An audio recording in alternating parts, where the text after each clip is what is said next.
Picture this, Christmas Eve.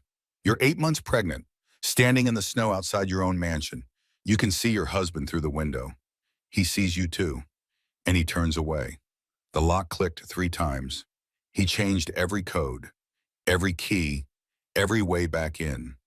While inside, champagne flows, laughter echoes, and his mistress wears his jacket. But this isn't a story about a woman who begged to be let back in. This is about a woman who built her own house. What Claire Montgomery didn't know that frozen Christmas night was that her husband had been planning this for over a year. That there were emails, evidence, fraud worth hundreds of millions. That the locked door wasn't her ending. It was her awakening, because sometimes the worst thing that ever happens to you is actually the best thing. Sometimes being locked out means you finally see the prison you were living in. Sometimes losing everything means you finally find yourself. This is the story of a woman who chose truth over $20 million, who gave birth on courthouse steps, who brought down an empire while bringing life into the world. Stay with me, because what happens next will restore your faith in justice, in strength, in the power of a mother who refuses to be erased. This is Claire's story, and it starts with a locked door on Christmas Eve. The lock clicked. Once, twice, 3 times. Claire Montgomery stood on the front steps of her own mansion, her hand frozen on the brass doorknob. 8 months pregnant. Christmas Eve. Snow beginning to fall on her shoulders like cold accusations. Through the beveled glass doors, she could see everything. The Christmas party was in full swing. Champagne glasses caught the light from the chandelier she'd picked out last spring. Laughter spilled out, muffled but unmistakable. The tree in the foyer sparkled with the ornaments she'd hung just 2 weeks ago, when her belly was slightly smaller and her world made sense. She knocked again. Her knuckles hurt from the cold, from the repetition. Inside, Preston turned. Their eyes met through the glass.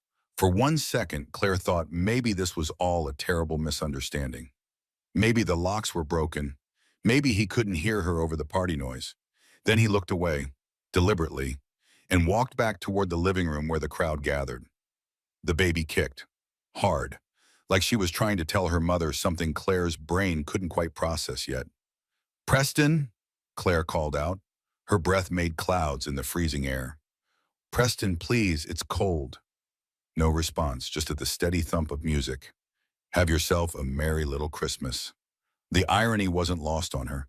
Claire tried the doorbell. The sound echoed through the marble foyer. She watched a woman in a red dress glance toward the door, but Preston said something to her, touched her arm, and the woman walked away. This wasn't real. This couldn't be happening. Not on Christmas Eve. Not while she was 8 months pregnant with his child. Not after 3 years of marriage. Her suitcase sat at her feet. The one she'd packed for the hospital. The one that was supposed to stay in the car until February when the baby came. Preston had asked her to bring it inside earlier today. She'd thought that was sweet. Prepared. Now she understood. He'd been planning this. She tried the side door.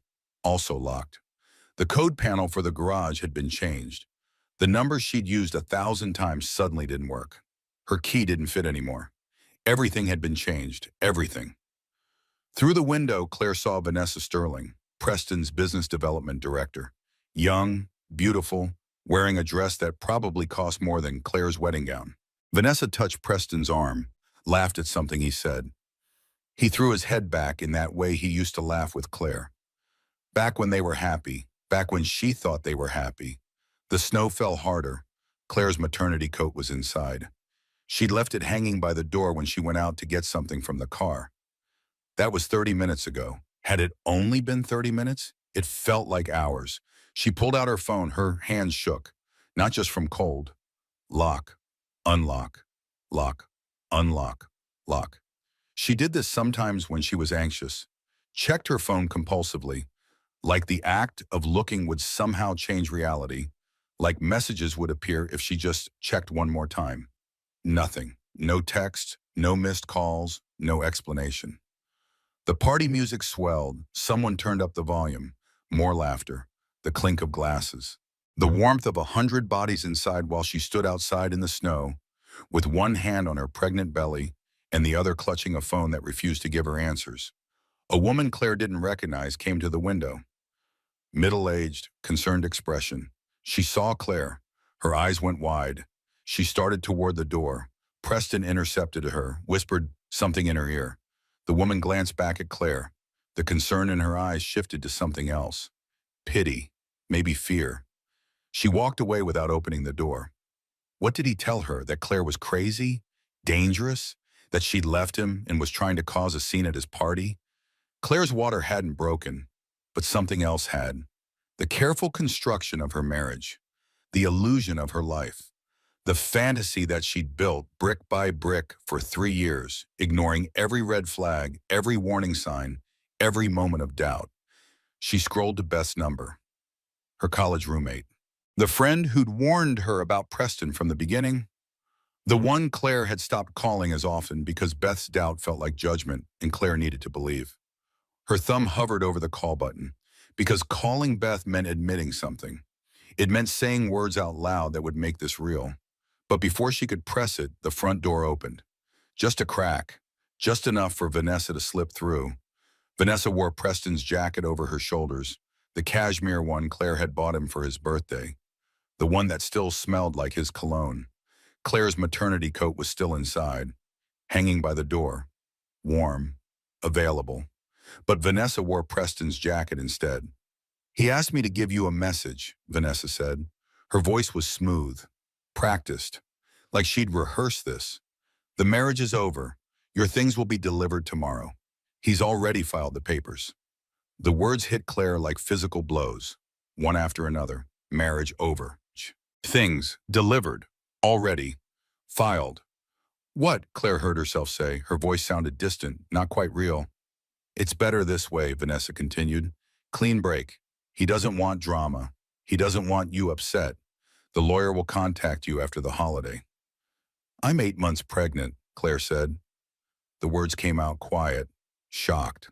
"It's Christmas Eve." Vanessa's expression didn't change. "I know this is hard, but Preston's made his decision. You need to respect that." The door closed, the lock clicked. The party music swelled again. Someone laughed. It might have been Preston. Claire stood in the snow, one hand on her belly. The baby kicked again, strong, persistent, like she was trying to wake her mother up. Like she knew before Claire did that everything had changed. The Christmas lights on the house blinked. Red, green, gold, white, the colors blurred through Claire's tears. She'd hung those lights. She'd decorated that tree.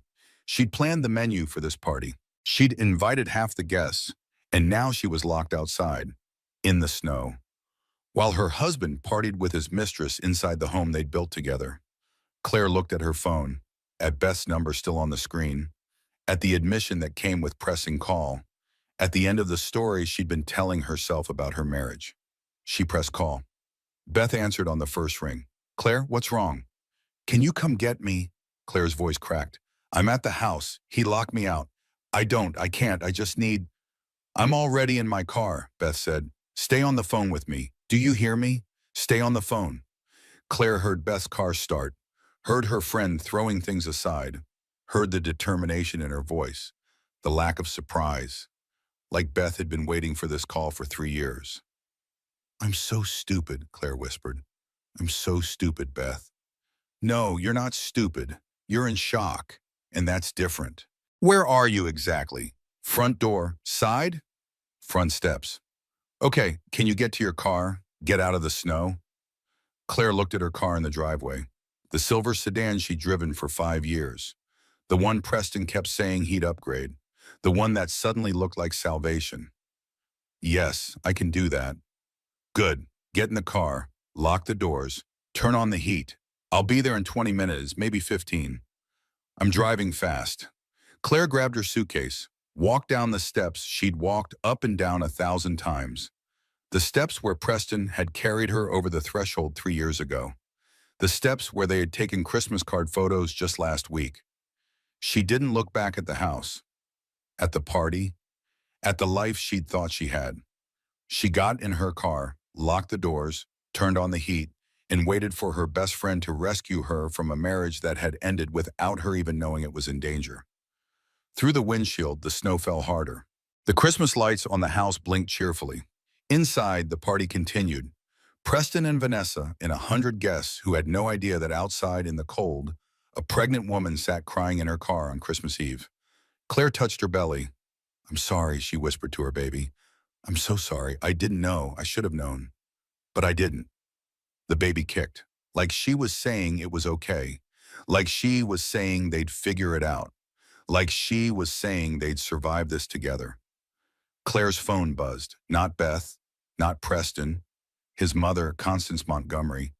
The text was formal, perfect punctuation, no warmth. "I'm deeply sorry for my son's behavior tonight. However, I cannot interfere in his marriage. I've sent a care package to your mother's address. All the best with the baby."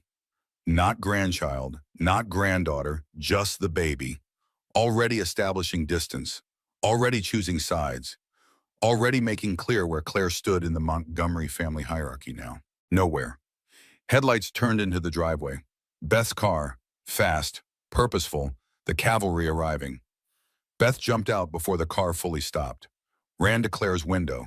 Her breath made clouds in the cold air. Her face was fierce with protective anger. "Come on," Beth said. "Let's get you somewhere warm, somewhere safe, somewhere that bastard can't hurt you anymore." Claire got out of her car, left her keys on the seat. It didn't matter. Nothing in that car mattered anymore. Nothing in that house mattered anymore. Nothing about this life mattered anymore. She got into Beth's car, warm, safe, away from the mansion and the party and the husband who'd locked her out in the snow on Christmas Eve while 8 months pregnant. As Beth pulled out of the driveway, Claire looked back one time, saw the house lit up like a beacon, saw the silhouettes of people inside, saw Preston through the window, champagne glass in hand, laughing. He wasn't looking for her, wasn't wondering where she'd gone, wasn't worried about his 8 months pregnant wife, who he'd just locked outside in the snow. He'd already moved on, already decided, already planned this moment down to having Vanessa deliver the message while wearing his jacket. "How long have you known?" Beth asked quietly as they drove. "I didn't," Claire said, then stopped. "I mean, I did. I guess I did. The signs were all there. I just kept finding reasons." "What reasons?" "That he was busy, that the company was stressful, that the pregnancy changed things, that I was being paranoid." Claire's voice broke. "That I was being like you. No offense. None taken. I'd rather be right and alone than wrong and married to that piece of garbage." They drove in silence for a moment.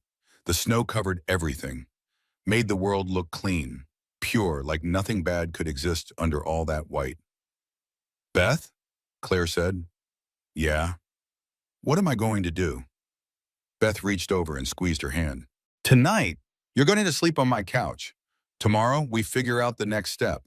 And the day after that, we keep figuring it out, one day at a time, 1 hour at a time if we have to.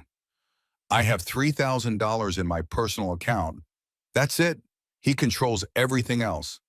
Then we work with $3,000, and we find a lawyer and we fight. I can't afford to fight. You can't afford not to." Claire looked down at her belly, at the baby who was going to be born into this mess in just a few weeks. The baby whose father had just locked them both outside on Christmas Eve. The baby whose future Claire had to somehow protect even though she couldn't even protect herself. "I'm not crazy," Claire said suddenly. "I saw what I saw. All those late nights, all those business trips, the way he stopped touching me when I started showing. I'm not imagining this." "No," Beth said firmly, "you're not." They pulled into Beth's apartment complex. Small, modest, nothing like the mansion Claire had just left, but warm, safe, full of a friend who actually cared whether she lived or died. That was worth more than all the marble and chandeliers in the world. Beth's apartment smelled like cinnamon, holiday candles.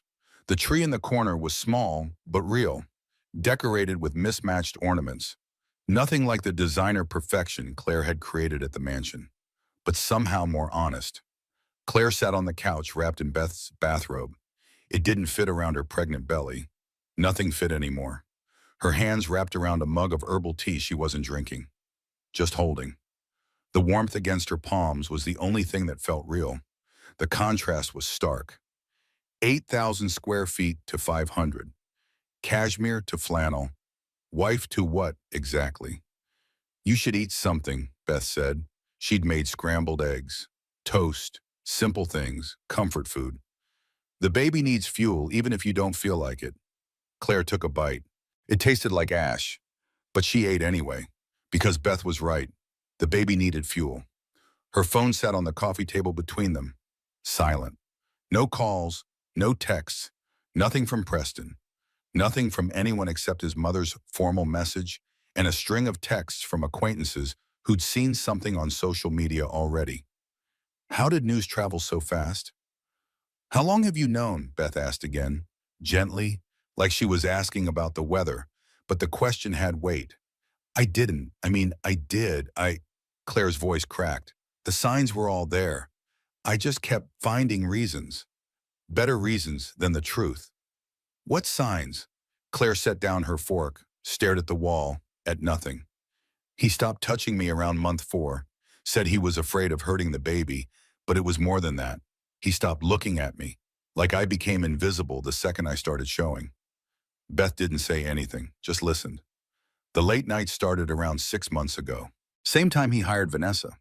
He said the company needed someone for business development. I asked what that meant. He said I wouldn't understand, that it was tech industry stuff. Did you meet her? Once at a company party. She was beautiful, young, ambitious, everything I used to be before I quit teaching to be his wife. Claire laughed. It sounded bitter. She told me how lucky I was, how wonderful Preston was, how she wished she could find a man like that. Jesus. I thought she was being nice. I thought she was just one of those women who says things like that to married women. I didn't think. Claire stopped. I didn't think she was sleeping with my husband while telling me how lucky I was to have him. Her phone buzzed. Both of them looked at it. Beth picked it up first. It's Trevor, Beth said, Preston's business partner. Don't answer it. But Beth was already swiping, already putting it on speaker. Trevor's voice filled the small apartment. He sounded drunk, slurred, desperate. Beth, I need to talk to Claire. Is she there? Please. She needs to know before tomorrow, before his lawyers spin everything. His voice broke. I tried to stop him. I swear I tried. But the prenup. Jesus Christ, the prenup. Claire's blood turned to ice, colder than standing in the snow. What prenup? The one you signed 3 months ago. The one Vanessa notarized. I never signed a prenup. Preston has your signature on everything. He's been planning this for 6 months, since the pregnancy test. He never wanted. Trevor stopped, started crying, actually crying. I'm so sorry. I'm so goddamn sorry. I should have told you. I should have warned you. But I thought maybe I was wrong. Maybe he wouldn't actually do it. The call ended, just stopped. Like Trevor couldn't handle saying anything more. Claire sat frozen. Beth was already pulling out her laptop, fingers flying across the keys. What date? Beth demanded. When does he claim you signed? Claire's mind raced back. 3 months ago, September. She'd signed so many papers. Preston brought them home on a Tuesday night, said they were refinancing the mortgage, investment documents, insurance forms for the baby. She'd been exhausted. First trimester nausea had lasted into the second. She'd been throwing up twice a day, dizzy, tired, unable to think straight. He'd put the papers in front of her, pointed to the signature lines. She'd signed without reading, trusted him because he was her husband, because she'd never had a reason not to trust him. Oh God, Claire whispered. Oh God, Beth, what did I do? You trusted your husband. That's what you did. That's what you were supposed to do. Beth kept typing. But now we know. Now we can fight it. Fraud, forgery, coercion. Take your pick. With what money? With what lawyer? Beth looked up. Her face was fierce, determined. Marcus Reynolds owes me a favor. Big favor. He'll see you pro bono to start. Marcus Reynolds, the divorce lawyer? Best family lawyer in 3 counties. And before you argue, yes, he owes me. And yes, he'll help. And yes, we're calling him first thing tomorrow morning. Claire did that thing with her phone again. Lock, unlock, lock, unlock, lock. Checking for messages that wouldn't come. Checking for explanations that didn't exist. checking for a reality different than the one she was living. Beth gently took the phone from her hands. Stop. You are going to drive yourself crazy. I think I already am crazy. What sane person doesn't read papers before signing them? What sane person doesn't notice their husband planning to leave them for 6 months? A person who's pregnant, who's exhausted, who's been gaslit by someone she trusted. Beth leaned forward. Claire, honey, this wasn't sudden for him, but it was sudden for you. Preston planned this. Changed locks, filed papers. On Christmas Eve when courts are closed and you can't respond. This was calculated. The words sank in slowly. Calculated, planned, deliberate. This wasn't a fight that got out of hand. This wasn't a moment of weakness. This was a strategy, an attack, a destruction. Why? Claire asked. Why would he do this? Why now? Why like this? I don't know, but we're going to find out, and then we're going to make him regret every second of it. Claire's phone buzzed again. Beth handed it to her. Another text, this time from someone Claire barely knew, a woman from the neighborhood association. Just saw the news. I'm so sorry. If you need anything, let me know. What news? Claire opened her browser, searched for Preston's name, and there it was, already published, already out there for the world to see. Tech mogul's wife abandons marriage Christmas party in apparent mental health crisis. The article had her wedding photo, the one where she looked young and happy and hopeful, the one where she still believed in fairy tales. Below it, a statement from Preston's lawyer. Mr. Montgomery is devastated by his wife's decision to leave during the holiday season. He has been concerned about her mental health throughout the pregnancy and hopes she gets the help she needs. He is focused on ensuring the safety and well-being of his unborn child. Claire read it 3 times. Each time, the words rearranged themselves into sharper weapons. Wife's decision to leave. Mental health crisis. Needs help. Safety of child. He's painting me as crazy, Claire said. Her voice sounded hollow, distant. He locked me out, and he's telling people I left. Beth's face went white, then red, then white again. Son of a bitch. He's establishing his narrative before you can establish yours. What narrative? The truth? The truth doesn't matter if he controls the story. Beth grabbed her phone. I'm calling him my hospital. They have security footage. Emergency entrance. You walked past it getting to your car last night, remember? Claire nodded numbly. Time-stamped footage of you at the house. In the snow, 8 months pregnant on Christmas Eve. That's not abandoning your marriage, that's being locked out. Beth made the call, explained the situation, asked for the footage to be pulled and saved, gave Marcus Reynolds his name as the attorney who'd be requesting it. When she hung up, she looked at Claire. Really looked. We're going to fight this. You understand me? We're going to fight this with everything we have. I don't have anything, that's the problem. You have the truth. You have witnesses. You have me. You have your mom. You have people who actually give a damn whether you live or die. Beth's voice softened. And you have a baby who needs her mother to be strong, even when being strong feels impossible. Claire touched her belly. The baby was quiet now, sleeping maybe, unaware that her world was falling apart before she even entered it. The TV was on, muted, but Claire saw it, her wedding photo on the news ticker, the headline scrolling beneath. She stood up slowly. That panic-cleaning feeling flooded through her, the need to fix, to organize, to control something. Her hands moved without permission, folding the blanket Beth had given her, straightening the couch cushions, organizing the pill bottles on the coffee table by size. Claire, Beth said gently, I need to clean something. I need to. Her hands shook. I need everything to be in order. Beth came over, took her hands, held them still. Breath. Just breathe in through your nose, out through your mouth with me. They breathed together, in, out, until the panic subsided, until Claire could think again, until the world stopped spinning quite so fast. I deserve better than this, Claire said suddenly. The words came out strong, clear. I left my career. I remodeled his house. I threw his mother's parties. I built a life around him and I deserve better than being erased like I never mattered. Yes, Beth said, you do. So what do we do? Tonight, We sleep, or try to. Tomorrow, we call Marcus, we get the footage, we start building your case, and we make Preston Montgomery regret the day he decided you were disposable.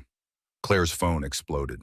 Text after text, people she hadn't talked to in years, all asking if she was okay, all having seen the story, all believing Preston's version because it was out there first. The advantage of controlling the narrative, the power of speaking before the other person could defend themselves. Her mother called. Grace Winters, retired librarian, widow, the steadiest person Claire had ever known. "I'm coming up," Grace said without preamble. "I'm leaving in an hour. I'll be there by morning."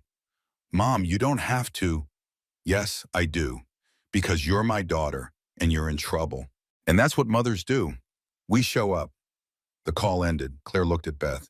"She's coming." "Good, you need your mom right now." "What am I going to tell her?" "The truth, that your husband is a monster, and that we're going to fight back." Claire lay down on Beth's couch, pulled the borrowed blanket over her pregnant belly, closed her eyes, but sleep didn't come. Instead, memories came.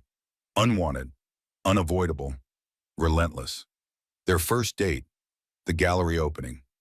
Preston in his expensive suit telling her she saw art the way he saw code. Beautiful patterns others missed. She'd been flattered, charmed, seduced by his attention. Their wedding, she'd wanted small, intimate, just family and close friends. He'd insisted on grand, 200 people, ice sculptures, a band that played until 3 in the morning. "You deserve a fairy tale," he'd said. But it was his fairy tale, his vision, his party. She'd just been the bride in the white dress playing her part. The baby moved. Strong kicks. Persistent. Like she was trying to tell her mother something. Like she knew before Claire did that the fairy tale was over. That reality was beginning. That nothing would ever be the same. Claire touched her belly. "I've got you," she whispered. "I don't know how, but I've got you, I promise." Outside, the snow kept falling.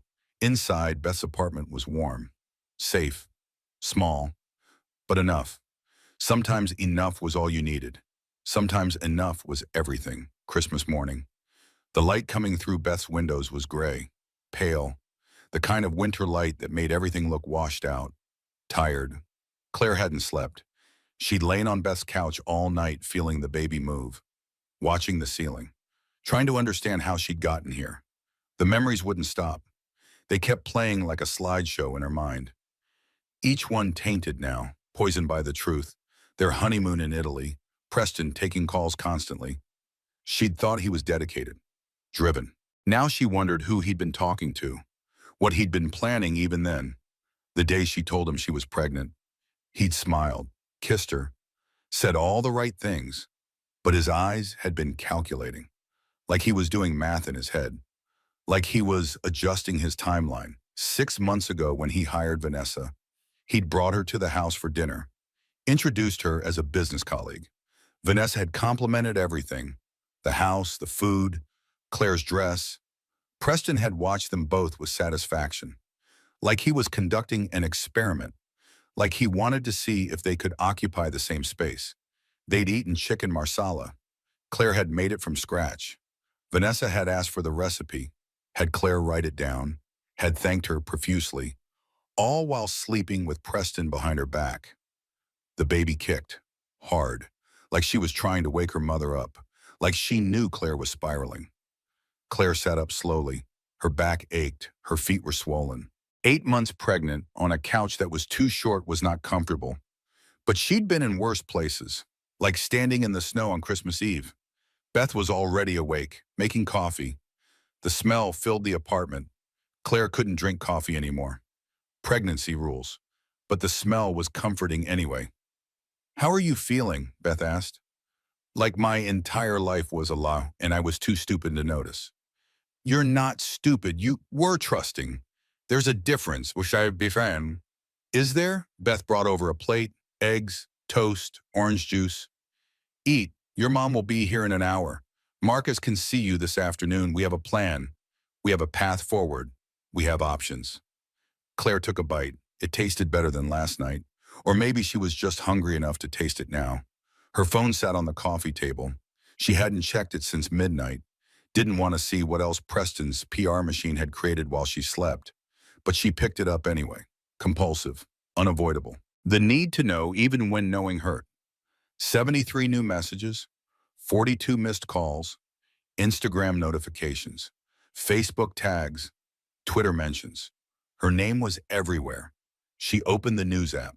The story had evolved, grown, mutated into something bigger. Pregnant wife's Christmas Eve breakdown, friends worry about mental state. Tech CEO files for divorce, cites wife's erratic behavior.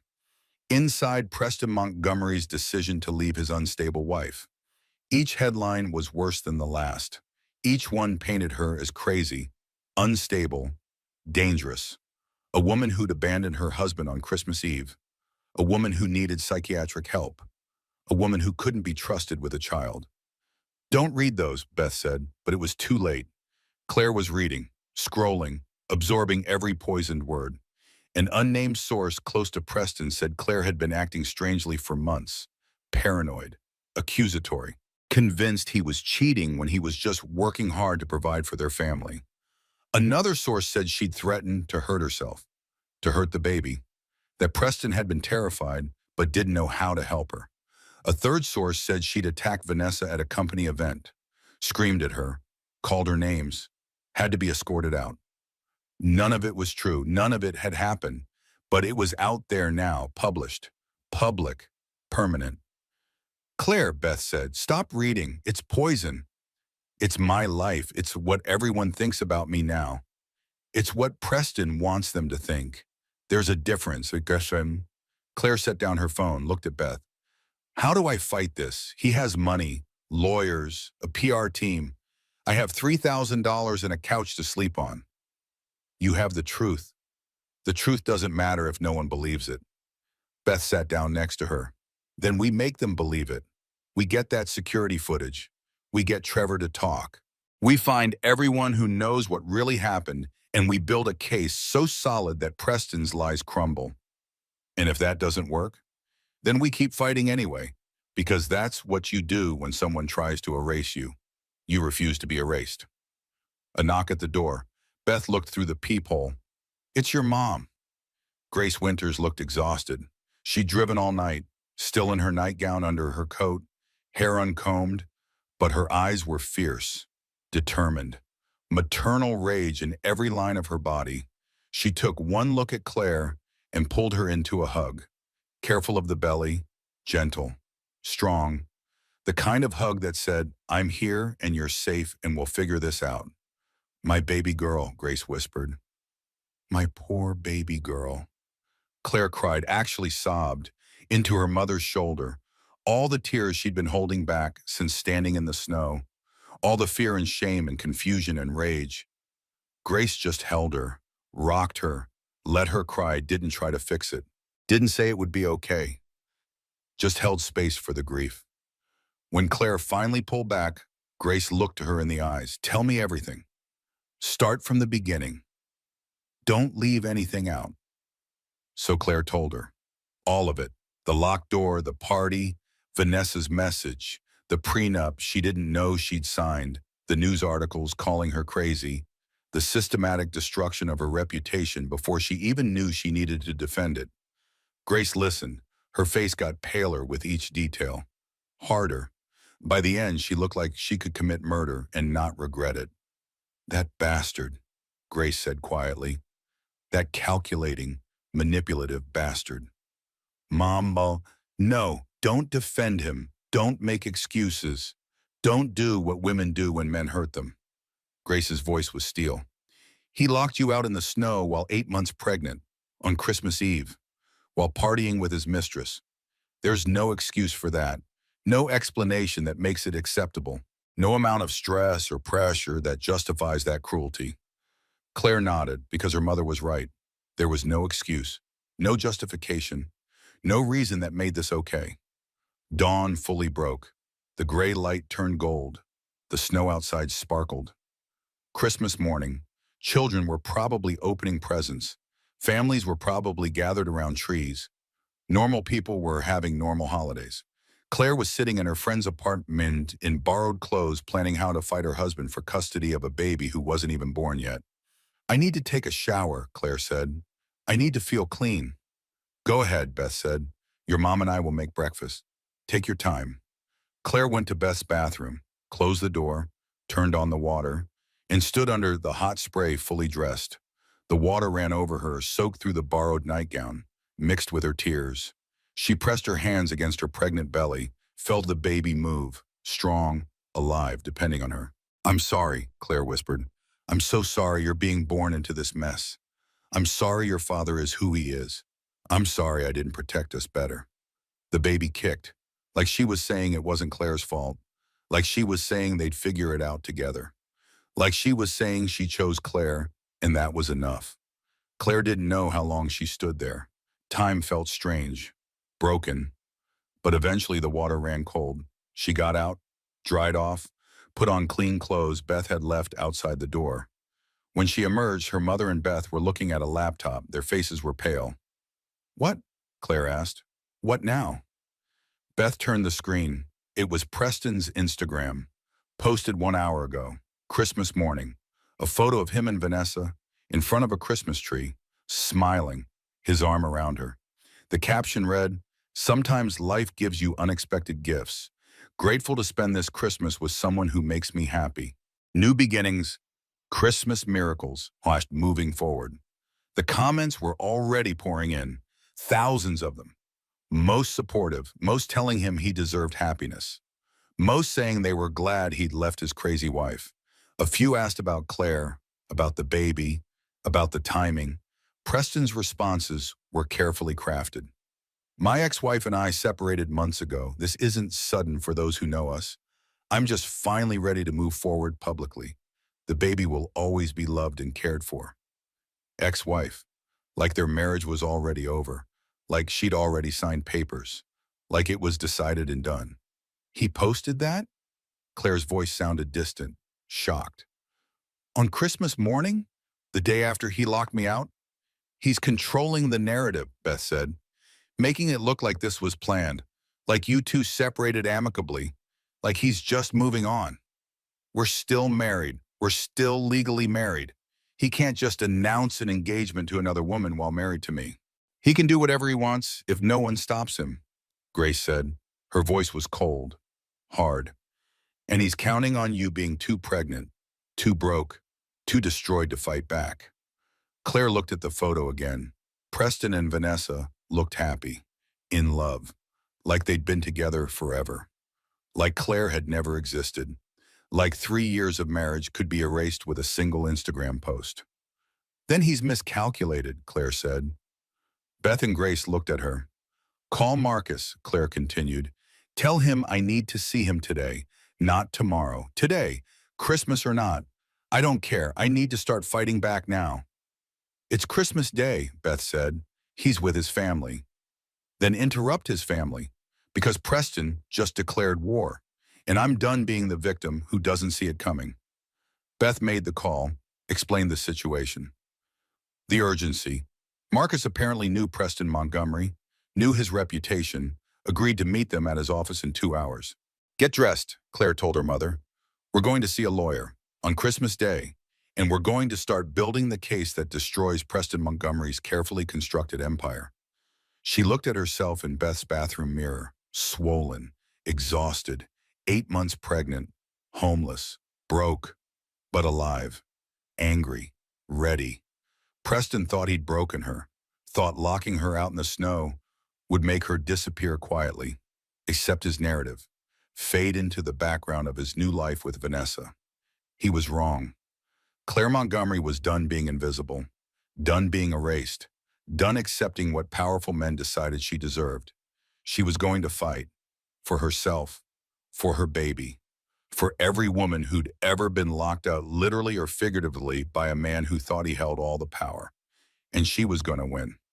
Marcus Reynolds' office was nothing like the slick downtown firms Preston used. It was a converted Victorian house near the courthouse. The walls were covered with his kids' artwork. Coffee rings marked every surface. A tabby cat slept on the reception desk. Marcus himself answered the door. Mid-40s, rumpled sweater, kind eyes behind wire-rimmed glasses. He looked like someone's favorite uncle, not a shark lawyer, but Beth had sworn he was the best. "Claire Montgomery," he said, extended his hand. "Come in. Merry Christmas. Though I suspect this isn't very merry for you." They settled in his office. Claire, Beth, and Grace on one side of a battered oak desk, Marcus on the other. He pulled out a legal pad, clicked a pen, and looked at Claire with an expression that was somehow both gentle and fierce. "Show me everything," he said. Claire spread it out.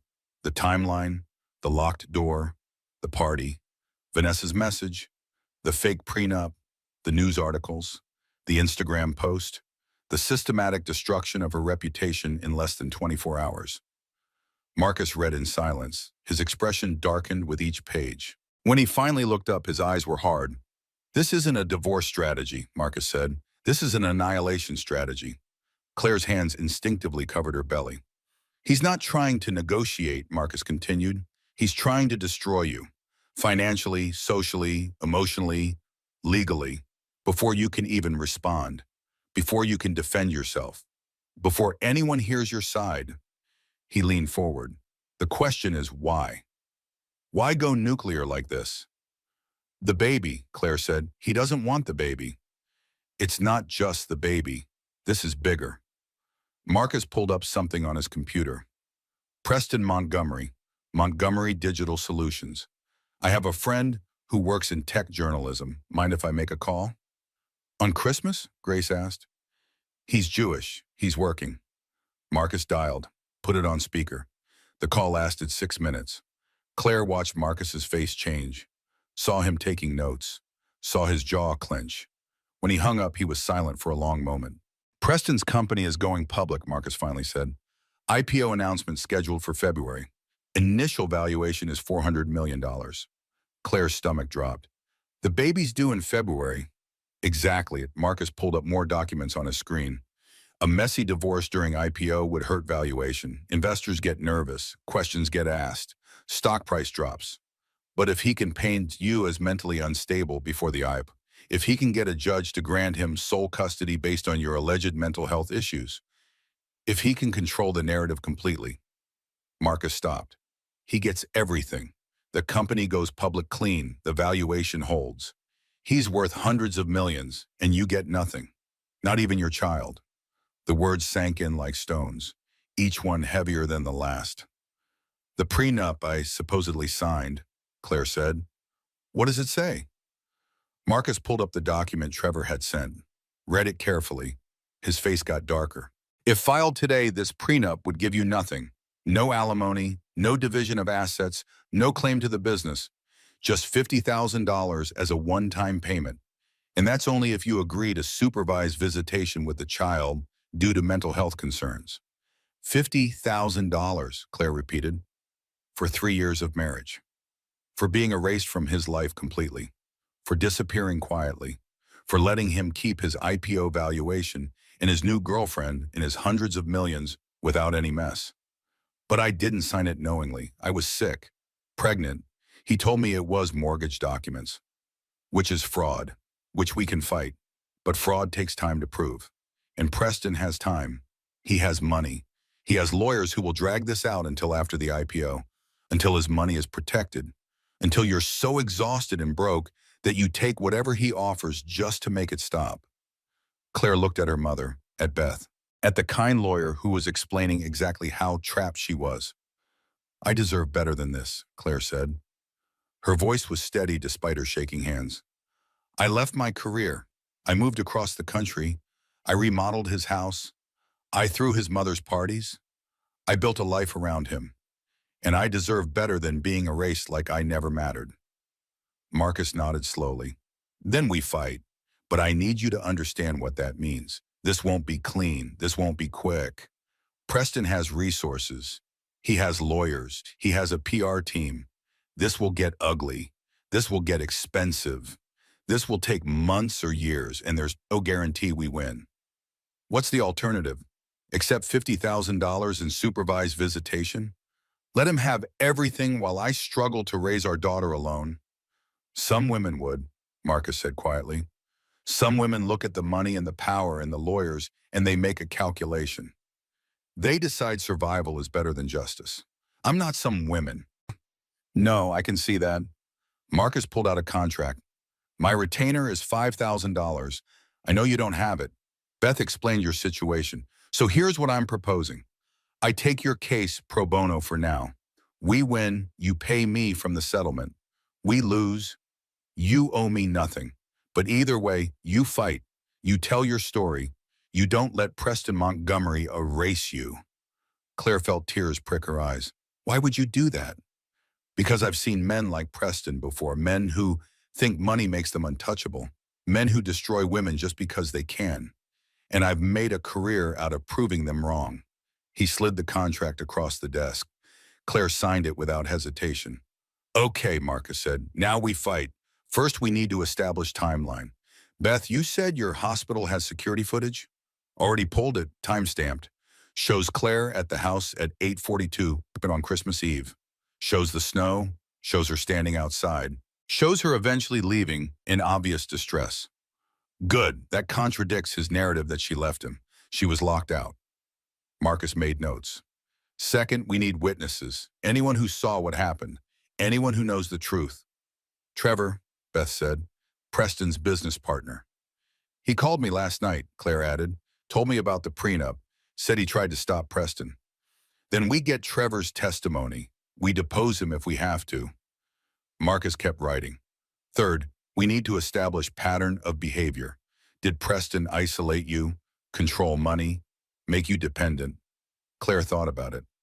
He controlled all the accounts, gave me an allowance for household expenses, $500 a month for everything, groceries, clothes, personal items. While living in a mansion and making millions, Marcus said, that's financial abuse. What else? He didn't like me seeing my friends, said they didn't understand our lifestyle, that they made me doubt him. I stopped calling people, stopped making plans. It was just easier to stay home. Isolation, classic control tactic. What about your career? You were a teacher, right? Art teacher. I loved it. But when we got married, Preston said I didn't need to work, that he made enough for both of us, that I should focus on making a home. Then I got pregnant and he said I definitely couldn't work, that I needed to rest, that the baby was more important than my career. Marcus wrote it all down, every detail, every small moment that seemed insignificant at the time, but was actually systematic control. Here's what Preston did, Marcus said. He isolated you, controlled your finances, ended your career, made you completely dependent. Then he planned to paint you as unstable and take everything, including your child. This is textbook financial and psychological abuse leading to systematic destruction. The words hung in the air. Abuse. Claire had never thought of it that way. Preston had never hit her, never yelled, never threatened, but he controlled every aspect of her life until she couldn't function without him, until she was trapped. What do we do now? Claire asked. Now we build your case. We gather evidence. We prepare for war. Marcus's phone buzzed. He looked at it, showed Claire the screen. It was a news alert. Preston Montgomery announces engagement to business partner Vanessa Sterling. Wedding planned for spring. The article was dated today, December 26th. Less than 24 hours after he had locked Claire out. Less than a day after their marriage had imploded. He can't, Claire whispered. We're still married. He's establishing his narrative, Marcus said. He's going to claim the marriage was over months ago, that you two separated in secret, that this is him moving on after a failed relationship. And if he can make people believe that, his IPO goes forward clean. No messy divorce, no questions. Just a businessman who fell in love with his business partner after his first marriage ended amicably. Nothing about this is amicable. No, but that's his story, and he's got the money to make it stick. Marcus looked at Claire. Unless we fight back, unless we tell your story first, unless we expose what he really did. Claire felt something shifted toward her, not the baby, something else, something harder, colder, more determined. She looked at Marcus, at Beth, at her mother. Then let's fight. Let's tell everyone exactly what Preston Montgomery did. Let's make sure the whole world knows he locked his 8 months pregnant wife out in the snow on Christmas Eve so he could party with his mistress. That's not fighting clean, Marcus warned. That's going public. That's making this messy. That's inviting more media attention, more scrutiny, more judgment.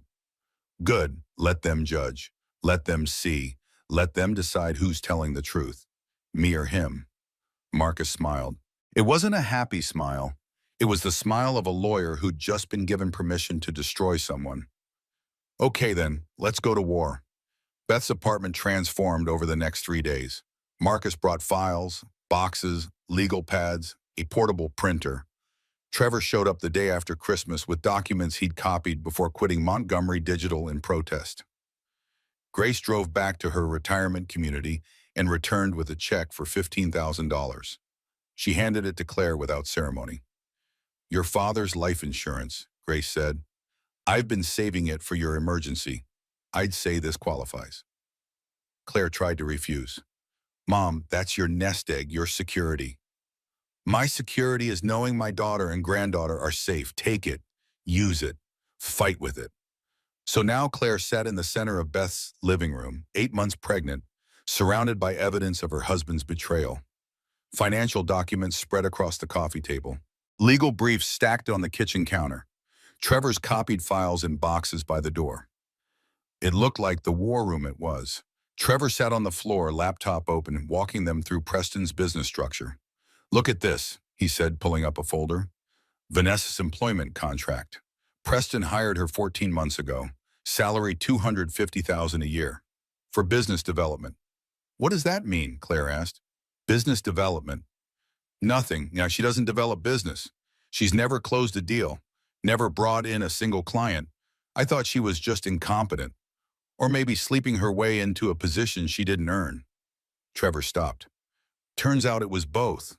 But look at the date. Claire did the math. 14 months ago, right after she told Preston she wanted to try for a baby. Right after they'd had that conversation about starting a family. He planned this from the start, Beth said quietly. Met her, hired her, started the affair. All while you were trying to get pregnant. The words hit like physical blows. While Claire was taking prenatal vitamins and tracking her cycle and hoping for a baby, Preston was hiring his future mistress, planning his exit, calculating exactly how long he needed to stay married to maximize his profit. How long has the affair been going on? Marcus asked. Trevor pulled up more documents, expense reports, hotel charges, travel itineraries. At least a year, maybe longer. They've been careful, but not careful enough. Look at this. Business trip to Seattle in October of last year. Preston's hotel reservation. Standard king room. But look at the room service charges. 2 breakfasts, 2 dinners, always ordered at the same time, to the same room. That's not proof, Claire said, but her voice was hollow, because it was proof, just not the kind that would hold up in court. There's more, Trevor continued. Last February, conference in Miami. Preston's expense report shows a rental car. But look at the mileage. 700 miles in 3 days. The conference center was 5 miles from the hotel. Where did they drive? Does it matter? Claire asked. We know they were together. We know this has been going on for months. What difference does the exact timeline make? It matters because Preston is claiming your marriage ended months ago, Marcus said. He's saying you separated, that this is him moving forward after the relationship ended naturally. But if we can prove he was having an affair while still actively married, while you were trying to get pregnant, while he was lying to you daily, that changes the narrative. That's not a failed marriage. That's betrayal. That's planning. That's cruelty. Claire's phone rang. Unknown number. She almost didn't answer, but something made her pick up. Claire Montgomery? A woman's voice. Professional. Clipped. Cold. This is Jessica Hartwell from the Department of Child Services. We've received a concerning report about your mental state and ability to care for your unborn child. I need to schedule a home visit before the baby arrives. The room went silent. Everyone stopped, looked at Claire, at the phone in her hand, at the new level of warfare Preston had just initiated. Who made the report? Claire asked. Her voice sounded far away, like it belonged to someone else. I can't disclose that information, but given the nature of the allegations, I need to assess your living situation, your support system, your mental health.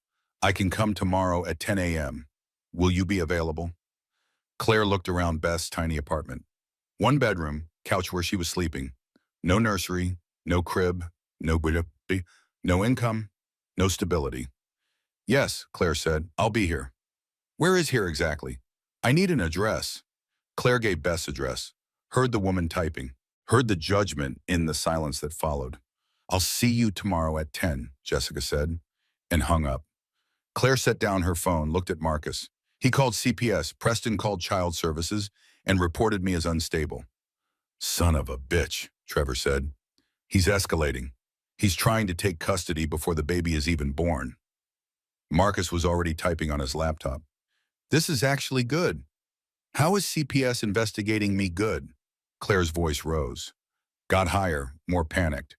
Because it shows his hand. He's desperate. He's worried. He's taking extreme measures, which means he thinks you're a threat. Marcus kept typing. We prepare for the visit. We show them you're stable. You're safe. You have support. You have housing. You have a plan. We turn his weapon against him. I don't have housing. I'm sleeping on Beth's couch. Then we fix that, today.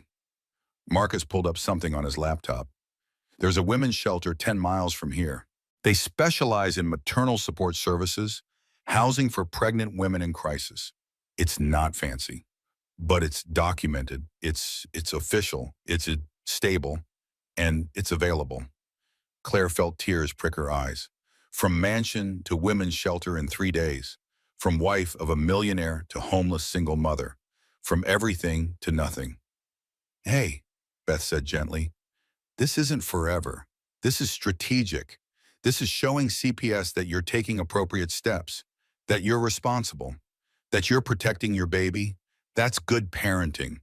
That's exactly what they want to see. I'm 8 months pregnant and homeless. How is that good parenting?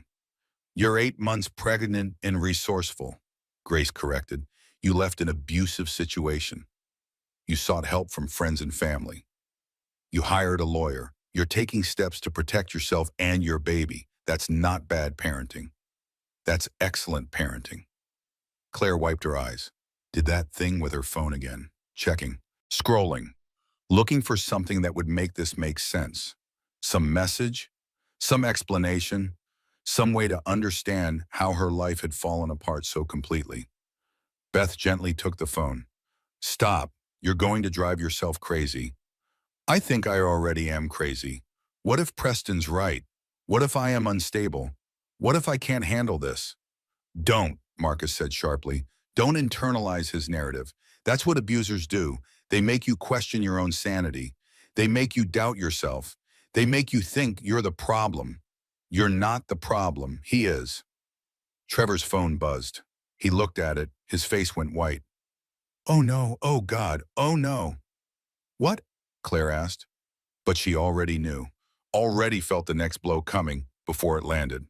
Trevor turned his laptop around, showed them Preston's company-wide email, sent 10 minutes ago, to every employee. It is with regret that I announce Trevor Walsh has been terminated for theft of company property. We have filed criminal charges and will be pursuing full legal action. This behavior cannot and will not be tolerated. The words seemed to float, to not quite connect to reality. He's coming after me, Trevor said. His hand shook. He knows I took these documents. He knows I'm helping you. He's trying to intimidate me, trying to make me back down. Marcus and Beth exchanged glances. Claire saw the calculation. How much were they willing to risk? For her? For a baby that wasn't theirs? For a woman they barely knew in Beth's case or had just met in Marcus's? But then Grace spoke. Her voice was steady, calm, full of the kind of strength that only comes from living long enough to know what matters. My father used to say, the measure of a person isn't what they do when it's easy. It's what they do when it costs them everything. She looked at Claire. So we do this right. We do this clean, and we do this together. Because that's what family does. And you're all family now. Whether you want to be or not. Marcus nodded. I'm in. Preston can threaten all he wants. I've been threatened by richer men than him. I'm still here. I'm in, Trevor said. I should have stopped at him months ago. I should have warned you. I should have done something. I didn't, so now I do. Whatever it takes. I'm obviously in, Beth said. You're my best friend. You're my family. Preston can go to hell. Claire looked at them, at these people who were risking their careers, their reputations, their safety for her, for a woman and a baby they barely knew, for the principle of the thing, for justice. Starting over feels impossible, Claire said quietly, looking at her belly, at her borrowed clothes, at her mother's check on the table. But staying silent feels worse. You're not starting over, Grace said. You're starting fresh. There's a difference. 3 weeks later, mid-January, Claire was 36 weeks pregnant. The CPS visit had gone better than expected. Jessica Hartwell had come to the women's shelter, seen Claire's room, met her support system, talked to Marcus, reviewed the security footage from Christmas Eve. Jessica's report was cautiously positive. I see no evidence of mental instability. I see a woman who left a dangerous situation and is taking appropriate steps to protect herself and her unborn child. I'm closing this investigation as unfounded. Preston had been furious. His lawyer had filed an appeal. But for now, Claire was safe. The baby was safe. CPS wasn't going to take her daughter at birth, but victory felt hollow. Because Claire was living in a women's shelter, 36 weeks pregnant, broke, scared, sharing a bathroom with 6 other women, eating donated food, wearing donated maternity clothes, from mansion to shelter in 3 weeks. It was 2 in the morning and Claire couldn't sleep. The baby was doing gymnastics, kicking her ribs, pressing on her bladder, making sleep impossible. She got up carefully, navigated the dark hallway to the community kitchen, made tea she wouldn't drink, just needed the ritual, the normalcy, the pretense that making tea at 2 a.m. in a women's shelter was somehow a normal thing to do. Paula Henderson was already there, late 50s, fleeing her own marriage after 35 years. They'd talked before, shared stories, found comfort in not being alone. Can't sleep either, Paula asked. Baby's training for the Olympics. They sat in comfortable silence. Women who understood that sometimes the middle of the night was the only time you could let your guard down, the only time you could admit how scared you really were. Claire's phone buzzed. Marcus, at 2 a.m. Check your email, now. Her hands shook as she opened it. A file transfer, encrypted, password protected, with a note from Trevor's contact, Preston's private server, email backup dating back 2 years. Claire entered the password, waited for the files to download, and started reading. The first email was dated 18 months ago, from Preston to Vanessa, before Claire was even pregnant. The wife wants a baby. This complicates things but might work in our favor, playing devoted husband for another year. Then we file, claim she's unstable postpartum. I get everything including the kid for leverage. You play the patient, understanding girlfriend who I find solace with during my troubled marriage. By the time this is over, I'll be worth $500 million and she'll have nothing. Wait for my signal. Claire read it 3 times. Each time the words cut deeper. Playing devoted husband. Claims she's unstable. Kid for leverage. She'll have nothing. Every tender moment had been performance. Every I love you had been calculation. Every gentle hand on her pregnant belly had been part of a plan to take that belly's contents away from her. She made it to the bathroom before she vomited. The cold tile against her knees. The fluorescent light too bright. Her reflection in the mirror looking hollow. Destroyed. 29 years old and everything she thought she knew was ash. Paula appeared in the doorway. Didn't say anything. Just sat on the floor next to Claire. Put a hand on her back. Was present in the way only someone who'd survived their own destruction could be. The hardest part is admitting I knew all along, Claire whispered. Who a part of me knew, and I loved him anyway. Or loved who I needed him to be. Or loved the life I thought we had. I don't even know what I loved anymore. You loved hope, Paula said quietly. You loved possibility. You loved the man you thought he could become. That's not stupid. That's human. Claire's phone rang again. Marcus. She answered on speaker. Are you sitting down? I'm sitting on a bathroom floor at 2 in the morning, reading about how my husband planned to steal my baby for over a year. So yes, I'm sitting. There's more in those emails, a lot more. Preston's been hiding assets, offshore accounts, shell companies.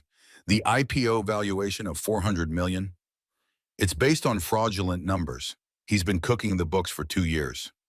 Claire's brain, fuzzy from lack of sleep and emotional devastation, suddenly cleared. If that gets out before the IPO, the deal collapses. Investors flee. SEC investigates. Criminal charges possible. Preston loses everything. Not just the money, his reputation, his company, his freedom potentially. The bathroom was silent except for the hum of fluorescent lights. Claire sat on cold tile trying to process what Marcus was saying. "So what do we do?" Claire asked. Marcus was quiet for a long moment. Too long, like he was choosing words carefully. "We have a choice. We can use this as leverage in the divorce. Make Preston settle. Give you everything you deserve. Set you and the baby up for life. He'd pay anything to keep this quiet. Or we give it to the SEC. We report the fraud. We watch his empire burn. But Claire, if we do that, there's nothing left to split. The company crashes. The money disappears. Lawsuits eat up whatever's left. You'd get custody, probably. Full custody. But you wouldn't get money. You'd be raising this baby alone and broke instead of alone and comfortable." Claire looked at her belly, at the baby who'd be born in just a few weeks, at the daughter who deserved security, stability, a mother who could provide for her. Then she looked at the email still open on her phone, at Preston's words, at his plan to use their daughter as leverage, to claim Claire was unstable, to take everything while leaving her with nothing. "I need to think about this," Claire said. "You have 24 hours, maybe less. Other people have access to that server. Someone else is going to find these emails. Someone else is going to report it. And when they do, we lose control of the narrative. We lose our leverage. We lose our choice." The call ended. Claire sat on the bathroom floor, Paula beside her, the weight of the decision crushing her chest. Money or justice? Security or revenge? Practical survival or moral victory? "What would you do?" Claire asked Paula. Paula thought about it.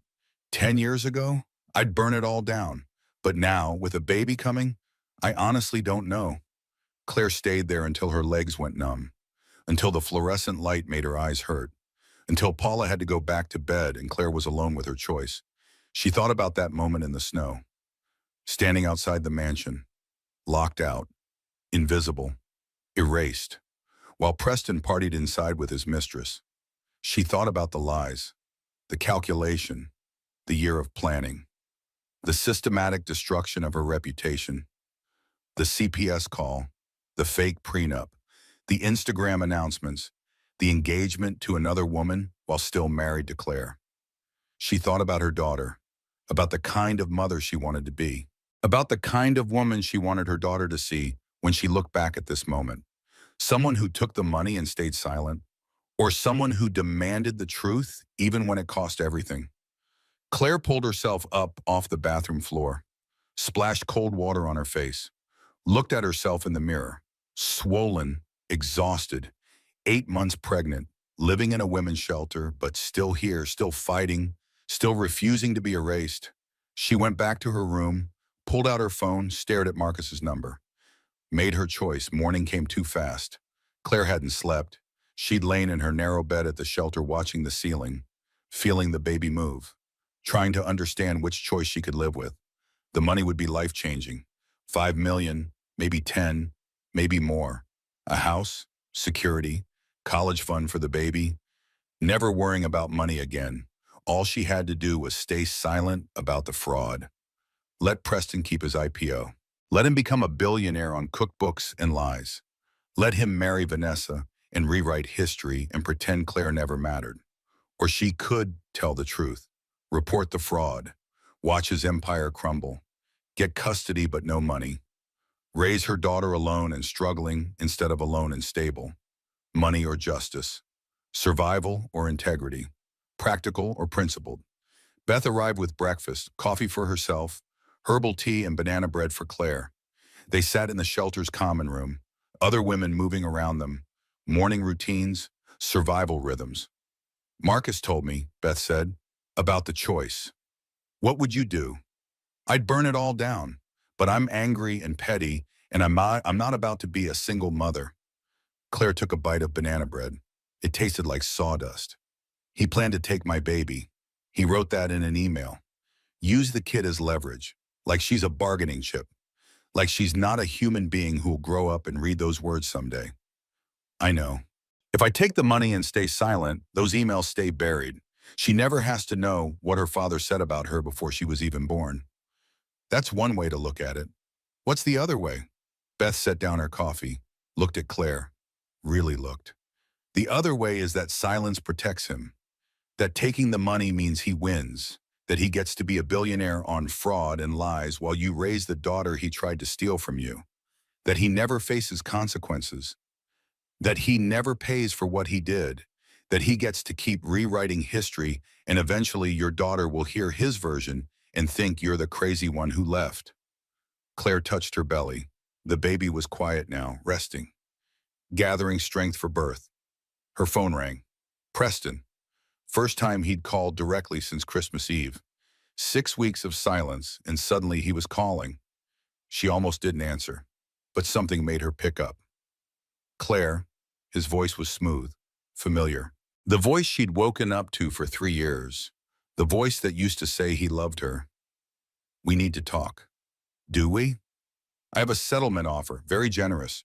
$5 million, full medical coverage for you and the baby, a house, college fund, everything you'd need, in exchange for joint custody, mutual non-disclosure, and a public statement that our marriage ended amicably due to irreconcilable differences. $5 million, a house, security, everything she'd been agonizing over all night. Offered just like that, casual, like he was discussing a business deal, not the destruction of their marriage and the custody of their unborn child. And the NDA covers what exactly? Claire asked. Just the usual confidentiality clauses, financial details, private matters, nothing unusual. You mean like the fraudulent IPO, the cooked books, the offshore accounts? Preston's silence was everything. Complete, shocked, calculating. When he spoke again, the smooth voice was gone. Whatever you think you have, it won't hold up. My lawyers will bury you. You're living in a shelter. You have $3,000 and a lawyer working pro bono. I have teams, resources, money. You can't win. Claire surprised herself with what came out next. You're probably right. I probably can't win, but I can make you lose. And sometimes that's enough. Don't be stupid, Claire. Think about the baby. Think about her future. $5 million, security, stability, everything you want for her. All you have to do is sign a piece of paper and move on with your life. Somewhere along the way, I became invisible to you, Claire said. The words came from somewhere deep. True. Maybe to myself too, but I see clearly now. I see exactly what you are, what you've always been, and I'm done pretending I don't. Claire, be reasonable. Reasonable? You locked me out in the snow, 8 months pregnant, on Christmas Eve while you partied with your mistress. Reasonable left the building before I did. Reasonable was never part of your plan. Name your price then. 10 million, 15, 20, whatever it takes to make this go away. And there it was, the admission, the desperation. He needed her silence more than she needed his money. The IPO was in 2 weeks. If the fraud got out, he lost billions. Plural, with it. I'll call you back, Claire said, and hung up. Beth was staring at her. Did you just hang up on an offer of $20 million? I did. Why? Claire touched her belly, felt her daughter moving, strong, determined, already more resilient than Claire had ever been. Because I just realized something, and he needs me more than I need him, and I'm done being the one who needs. Her phone started ringing. Preston, then Constance, then numbers she didn't recognize. Lawyers probably, PR people, damage control teams. The calls kept coming. Claire turned off her phone. Get Marcus, Claire said, and Trevor, and anyone else who's been helping. We're doing this differently. Differently how? Claire felt something shift, not the baby. Something else, something harder, colder, more certain. We're not negotiating. We're not settling. We're not taking money to stay silent. We're telling the truth, all of it, publicly, and we're letting the chips fall where they fall. Claire, that's insane, stupid, financial suicide, I know, but it's also the only choice I can live with. The only choice that lets me look my daughter in the eyes someday and tell her I did the right thing even when it cost me everything. Beth pulled out her phone, called Marcus, explained Claire's decision, listened to his response, then handed the phone to Claire. You're sure? Marcus asked. Once we go public, there's no taking it back. No negotiating. No settlement. We burn every bridge and salt the earth. I'm sure. Okay then. Marcus's voice changed. Got harder. More determined. Let's go to war. 3 days later, courthouse steps. 3 weeks before Preston's scheduled IPO. 2 weeks before Claire's due date. Marcus had arranged everything. Not a press conference exactly. A statement. Claire would speak. Trevor would present documents. Marcus would answer legal questions. Simple. Clean. Devastating. Claire stood at the microphone. 9 months pregnant. Simple blue dress Beth had helped her pick.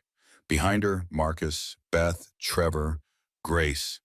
A line of people who believed her, who stood with her, who were willing to risk everything for the truth. The cameras were there, every local news station, tech journalists who'd been covering Preston's IPO, financial reporters interested in the fraud angle, even national outlets who'd picked up the story of the pregnant wife and the billionaire husband. Claire's hands shook. She pressed them against her belly, felt her daughter kick, like she was saying, go ahead, like she was saying, tell them, like she was saying, we're in this together. My name is Claire Montgomery, Claire began. Her voice shook, then steadied. And I'm here to tell you what happened on Christmas Eve. She told it all. The locked door, the snow, the party inside while she begged outside, Vanessa delivering Preston's message, the fake prenup, the CPS investigation, the systematic destruction of her reputation, the plan to claim postpartum psychosis before she was even in labor, the year of calculated cruelty. Then Trevor stepped forward, laid out the financial documents, the shell companies, the offshore accounts, the fraudulent accounting, the IPO based on cooked books. Montgomery Digital Solutions is built on lies, Trevor said. His voice was steady, certain. From the ground up. And I can't be part of that anymore. I won't be part of that anymore. A commotion in the crowd. Preston arriving, Vanessa beside him. 3 lawyers trying to push through. His face was red, furious, terrified. This is slander, Preston shouted. I'll sue every one of you. This is lies and defamation and... Sue me, Claire said calmly. The microphones caught every word. Please, I'd love to see you explain those emails in court. Under oath, in front of a judge and jury. Preston stopped. The cameras were on him, recording everything. His rage, his fear, the way his carefully constructed facade crumbled in real time. Whatever you think you have, Preston said, trying to regain control, trying to salvage something. My lawyers will prove it's fake, fabricated. You're desperate and unstable and... Claire pulled out her phone. She'd prepared for this, practiced with Marcus, knew exactly what to do. She pulled up the email. Preston's own words. The wife wants a baby. This complicates things but might work in our favor, playing devoted husband for another year. Then we file, claim she's unstable postpartum. I get everything, including the kid for leverage. She read it out loud, into the microphone, every word, every calculated syllable. The crowd went silent. The camera zoomed in on Preston's face, on his horror, on the moment he realized he'd lost. Claire looked at him, really looked, and she saw what she couldn't before. A scared man, a con artist, a manipulator watching his carefully built house of cards collapse in real time. Sue me, Preston, please. I'd love to see you explain this. For a second, she did the old thing, checked her phone, But different this time, not checking for his approval, his messages, his control, checking the feeds, watching the stories spread in real time. How Montgomery meltdown was already trending. The stock market was reacting. Montgomery Digital's valuation was dropping. Investors were fleeing. A reporter called out, "Mrs. Montgomery, what do you want from this?" Claire paused. The question she'd been asking herself for weeks. What did she want? Money? Revenge? Justice? Vindication? "I want the truth to matter," Claire said, each word clear, certain. "I want my daughter to grow up knowing her mother fought for what was right. And I want every woman who's ever been locked out, literally or figuratively, to know that the door only has power if you keep trying to get back in. Sometimes the answer is to build your own house." She walked away. Marcus fielding questions behind her, Beth at her side, Grace holding her arm. They made it to the parking lot, to Beth's car, to safety. And then Claire's water broke. Right there, in the parking lot, in front of cameras that had followed them, in front of reporters still filming, in front of everyone. Beth was immediately in nurse mode. "Okay, contractions, how far apart?" That was the first one. Claire looked down at herself, at the puddle, at the timing, and started to laugh because, of course, this would happen now. Preston stood 30 feet away, frozen, watching, his lawyers whispering urgently in his ear, Vanessa pulling him toward their car. "Claire," he said, just her name, like he was seeing her for the first time, or maybe like he'd never really seen her at all. She met his eyes. "I hope you got good footage," she told the reporters. "This baby's going to want to know what her mother was doing when she decided to arrive." Labor lasted 12 hours. Beth never left her side. Grace held her hand through every contraction. Marcus camped in the waiting room, fielding legal calls between updates. Trevor brought news every hour like clockwork. The IPO had been postponed indefinitely. The SEC had opened a formal investigation. Preston's board had called an emergency meeting. 3 business partners had resigned. 2 investors had filed lawsuits. The company's valuation had dropped by 60% in 3 hours. But Claire wasn't thinking about any of that. She was thinking about breathing, about surviving, about the work of bringing life into the world, even as everything else burned down around her. "Another contraction coming," the nurse said. "Deep breath. You're doing great." Claire gripped Beth's hand, rode the wave. It felt like being torn apart from the inside, like her body was breaking open to make room for something new. Someone new. "I can't," Claire gasped when it passed. "I can't do this anymore." "Yes, you can," Beth said firmly. Nurse voice, the voice that had seen hundreds of women through labor, the voice that knew. "You're in transition. That's the hardest part. But it means you're almost there. Almost done. Your baby's almost here." "How much longer?" "Could be 10 minutes. Could be 2 hours. Every labor is different." Claire wanted to scream, wanted to give up, wanted to go back in time and make different choices. Better choices. Choices that didn't lead to giving birth in a hospital while her husband's empire crumbled and her future hung in balance. But time only moved forward, and the baby was coming whether Claire was ready or not. Grace wiped her forehead with a cool cloth. "You're so strong, sweetheart. So much stronger than you know." "I'm not strong. I'm terrified." Strength isn't not being afraid. Strength is doing it anyway. Another contraction. Harder this time. Longer. Claire felt something shift, something change, the baby moving down, getting ready. "I need to push," Claire said. "I need to push right now." The nurse checked, nodded, hit the call button. "She's ready. Get the doctor." Everything moved fast after that. The doctor arriving, nurses positioning equipment, lights adjusting, Beth moving to one side, Grace to the other, both holding Claire's hands, both anchoring her. "Okay, Claire," the doctor said. "Next contraction. I want you to push. Big push. Channel all that energy down. You can do this." The contraction came like a freight train. Claire pushed, felt the baby move, felt progress, felt possibility. "Good, excellent."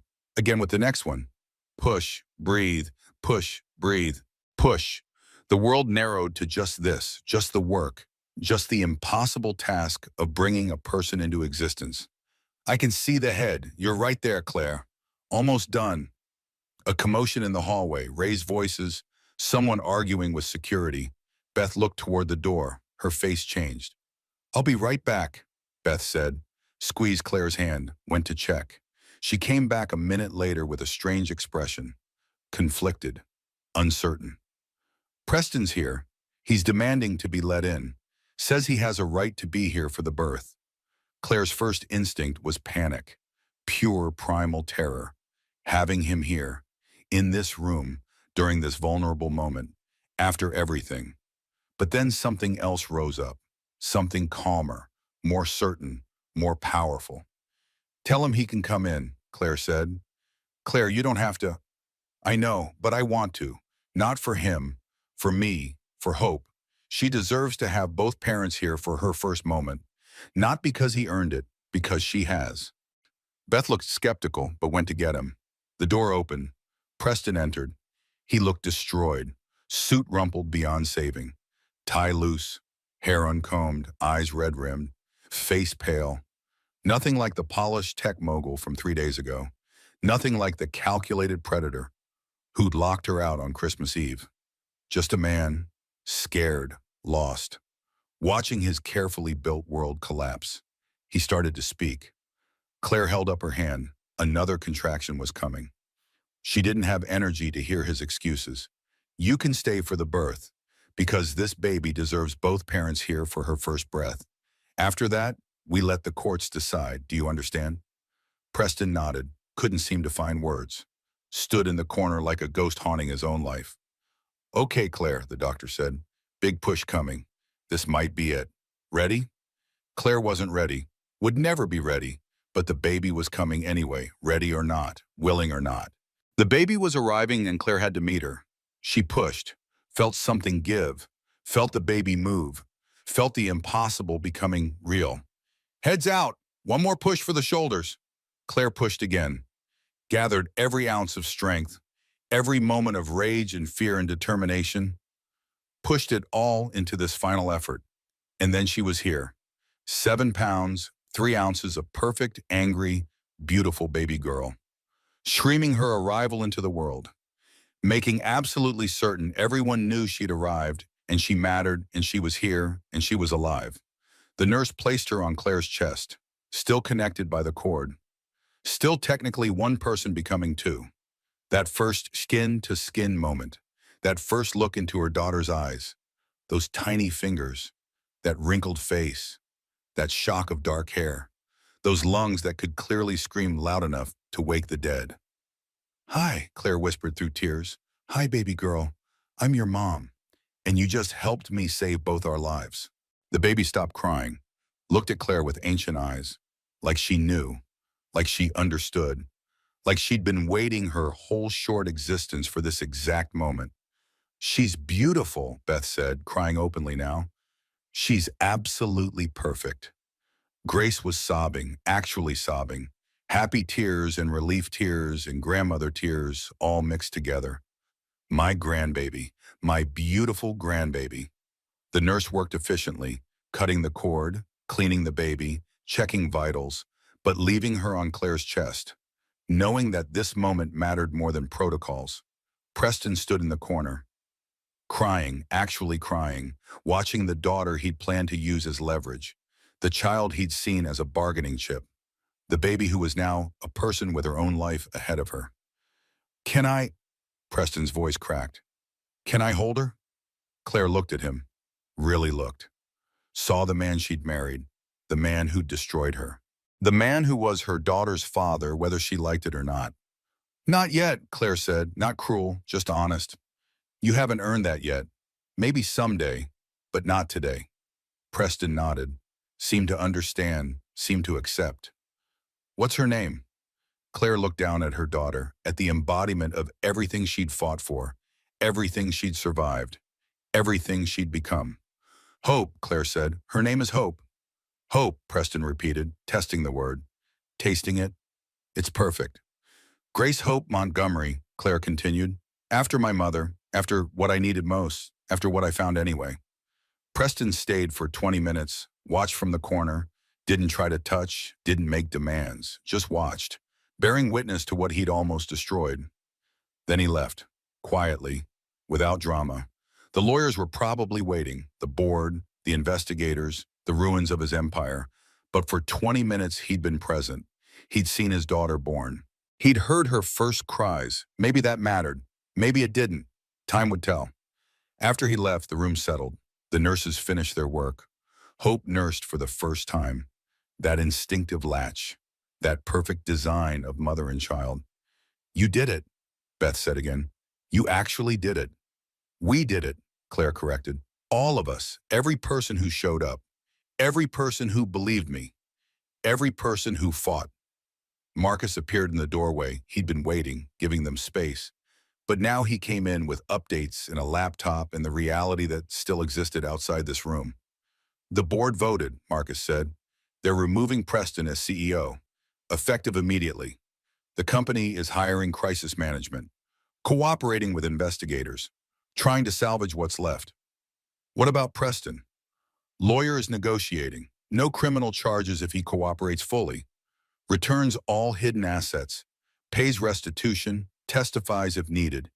He'll lose almost everything. But he stays out of prison." Claire looked down at Hope, sleeping now, exhausted from being born, from entering this complicated world. "And us, the custody case? With everything that's come out, the emails, the planning, the fraud?" Marcus smiled. "You'll get full custody, maybe supervised visitation for him if he completes parenting classes and therapy, but Hope is yours, completely yours." The words sank in slowly. Full custody, her daughter, safe, protected, hers. "What about money?" Grace asked. The practical question, the necessary question. "Settlement negotiation starts next week. His assets are frozen, under investigation. But when it's all settled, you'll get something.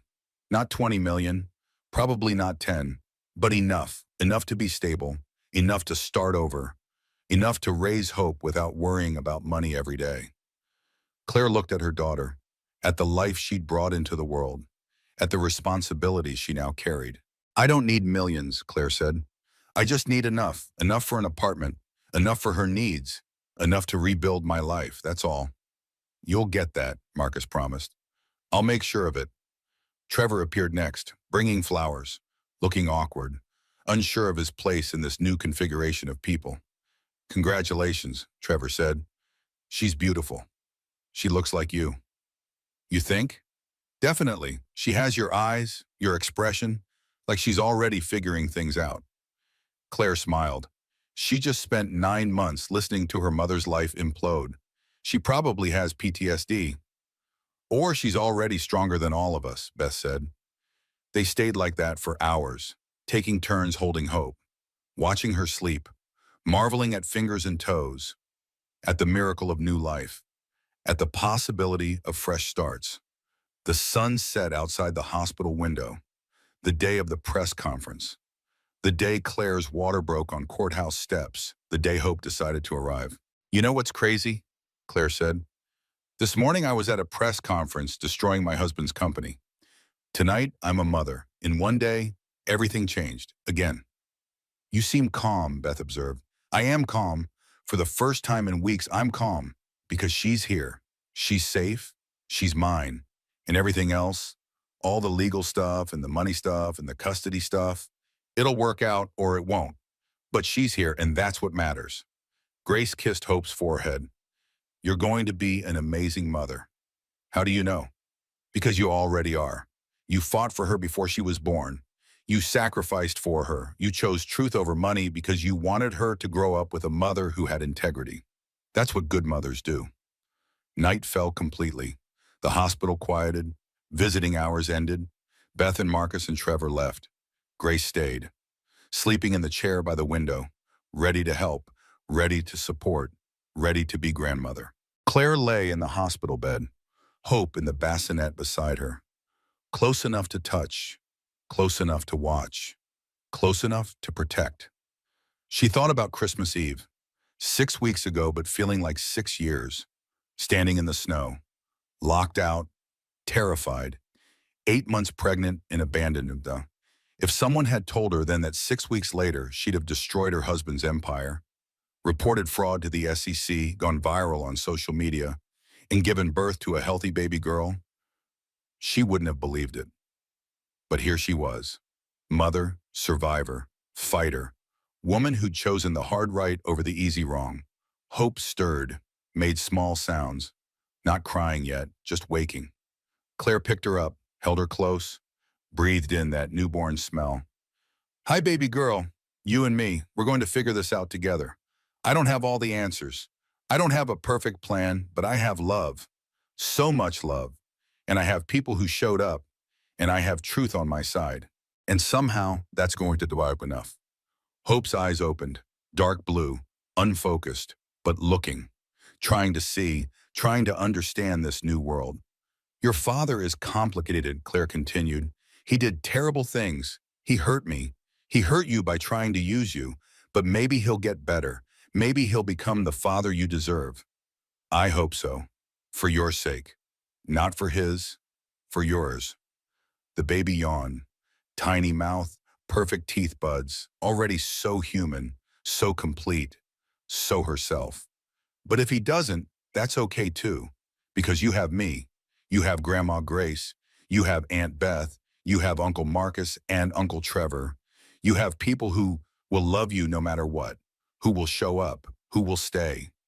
Claire's phone buzzed. Multiple messages, news alerts, social media notifications. The story was everywhere. Pregnant woman gives birth after press conference. Tech CEO's empire crumbles. Truth wins over money. But Claire didn't check. Didn't need to. The outside world could wait. This moment mattered more. Just her and Hope. Mother and daughter.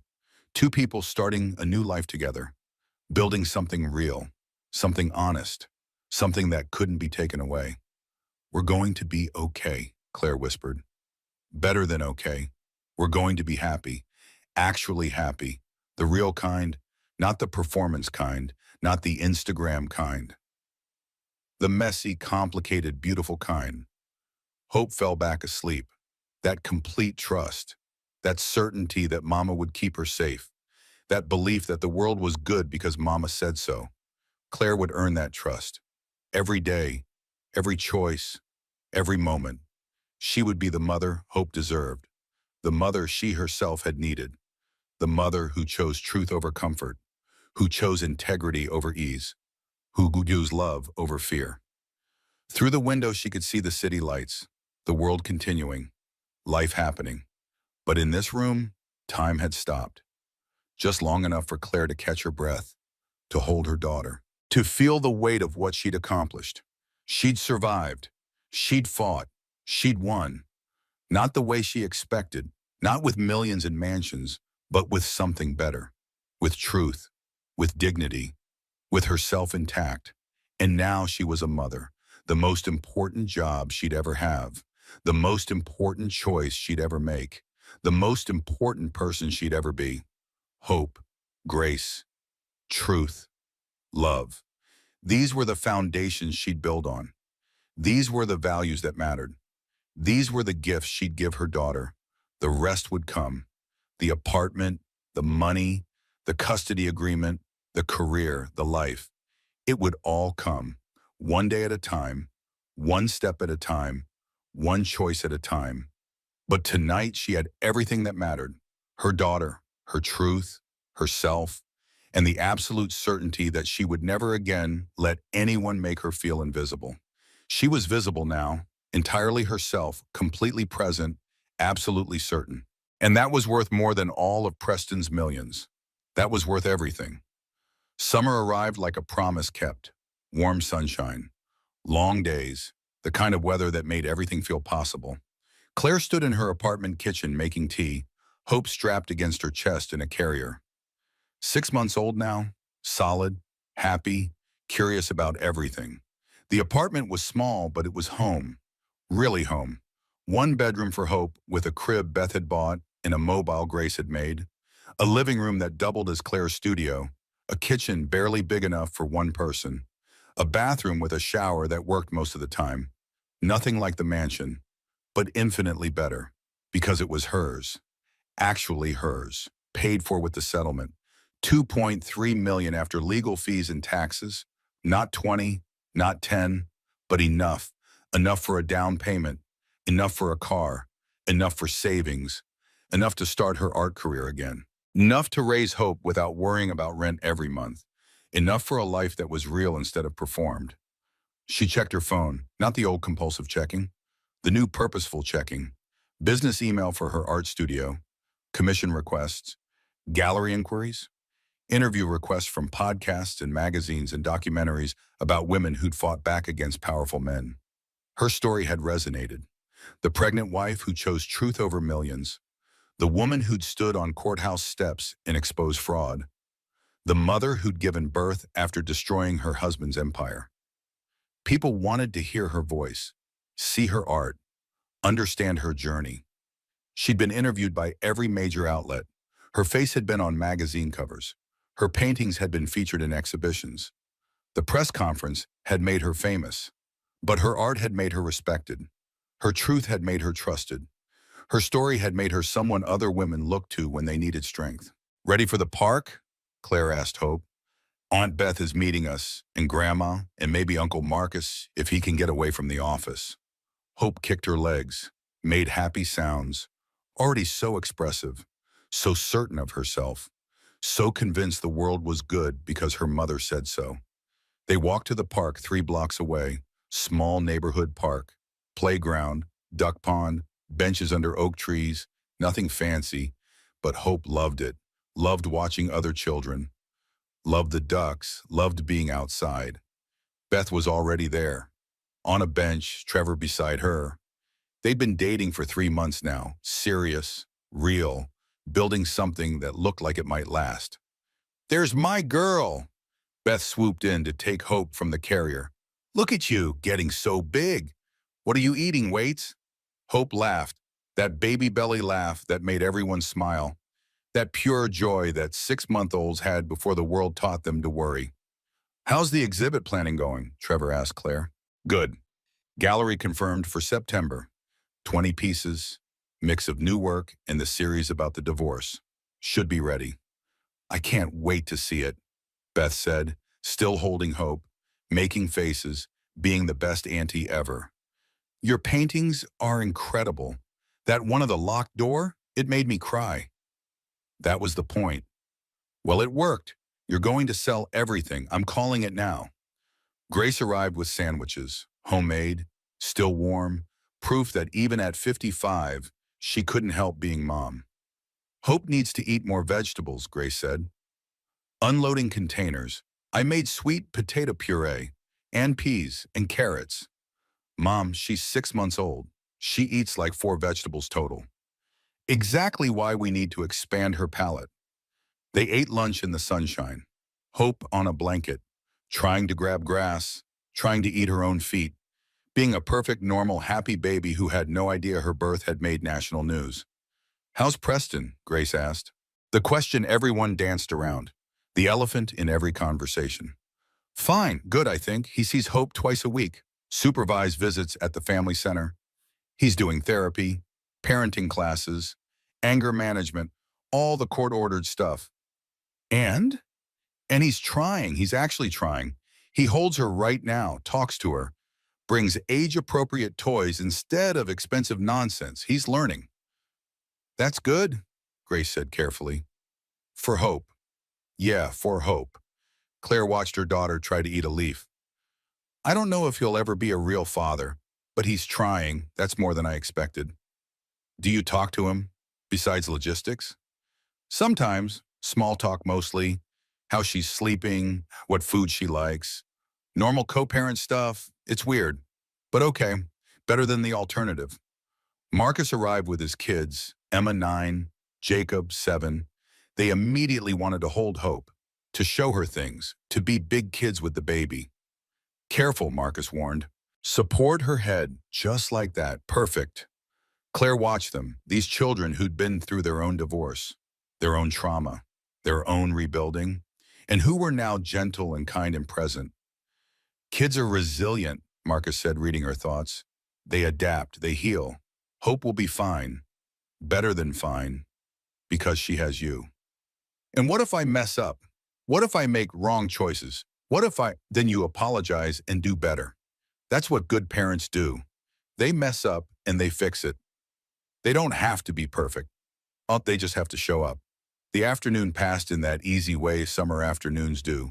Sunshine, laughter, children playing, adults talking, Hope experiencing her first taste of grass, which she hated, her first encounter with a duck, which terrified her first attempt at rolling over on a blanket, which almost worked.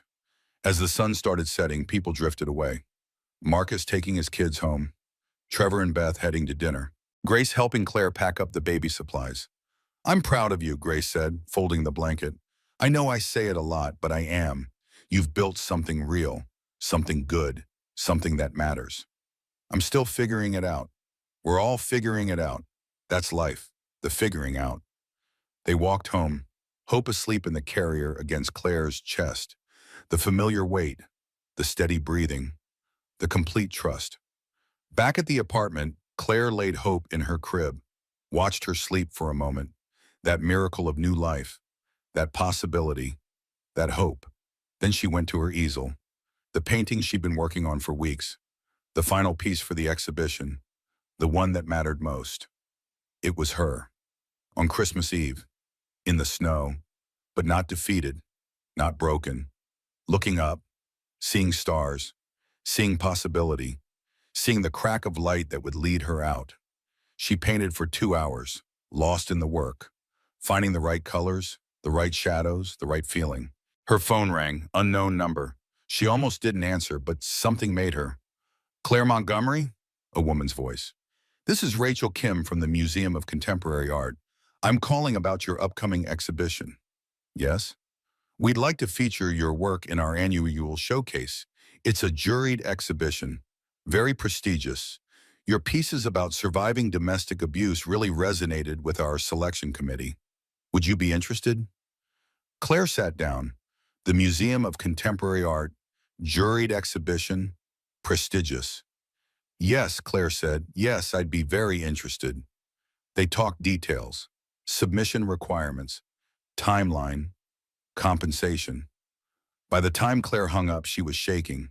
Her art was being recognized, not because of the scandal, not because of Preston, because of her talent, her vision, her voice. She'd been an artist before Preston. She'd stopped being one during the marriage, and now she was becoming one again. Stronger, clearer, more certain. Hope woke up crying, hungry. Claire warmed a bottle, fed her in the rocking chair by the window, watched the city lights come on one by one. "You know what, baby girl," Claire said. "We're going to be okay. Better than okay, we're going to be happy, actually happy." Hope's eyes drooped, fighting sleep, wanting to stay awake, wanting to be part of everything. "Your life is going to be different than I planned," Claire continued. "Your parents aren't together. Your father made terrible choices, but you have people who love you. You have a mother who will fight for you, and you have a story that starts with survival and builds toward joy."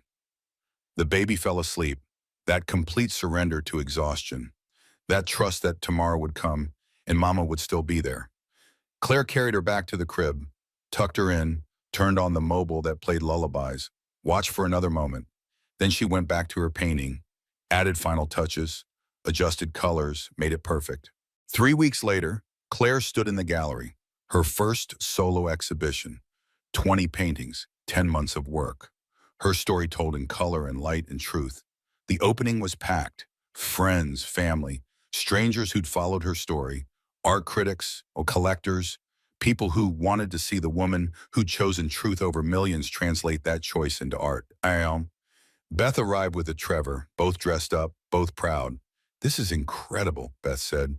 "Claire, these are amazing. You're amazing." Grace stood in front of the locked door painting, crying quietly. "This is the one that got me, because I know what it felt like standing there. But you painted hope into it. Even in the worst moment, you painted possibility."